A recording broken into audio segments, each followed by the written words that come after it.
Hi everyone, I'm Alex Tweedy and I'm the African and Oceanic Art and Antiquities Specialist here at Lyon & Turnbull.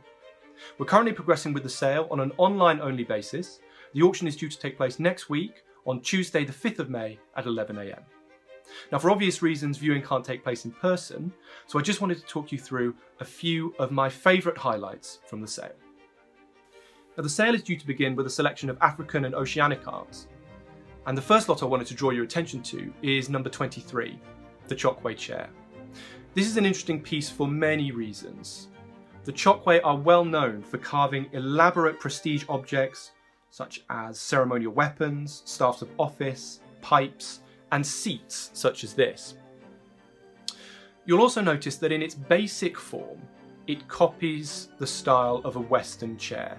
Now, this is actually quite unusual because the vast majority of African furniture is carved from a single piece of wood, but here we have a carving in multiple parts joined.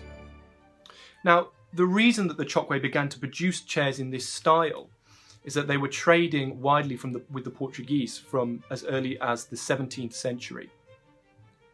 And they were immediately influenced by the goods that the Portuguese brought to trade with them. So it's this fascinating amalgamation of Western and African traditions. The piece also possesses a very interesting provenance. It was formerly in the National Museum in Leopoldville, now Kinshasa, before being deaccessioned, and it bears a provenance dating back to the 1950s. The midsection of the sale will consist of a collection of fine antiquities, and amongst my favourites are Lot 87, the Illyrian Helmet.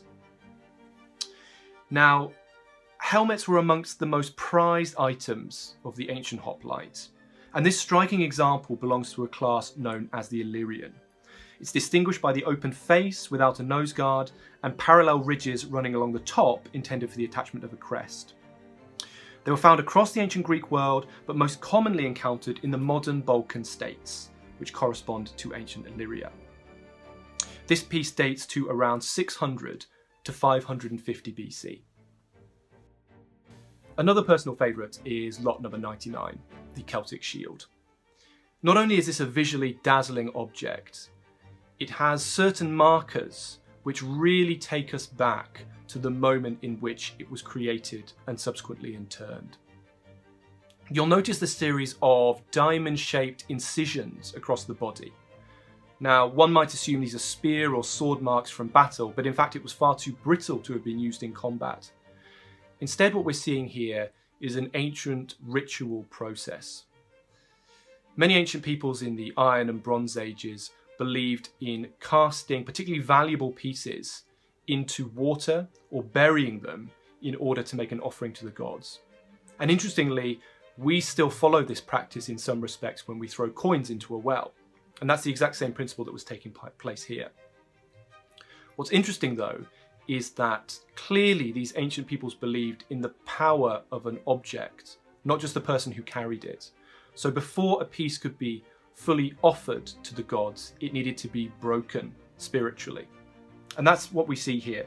This piece would have been initially cast by a master metalsmith for a chief or high-ranking member of society. And then at some point, they have decided to make an offering to the gods.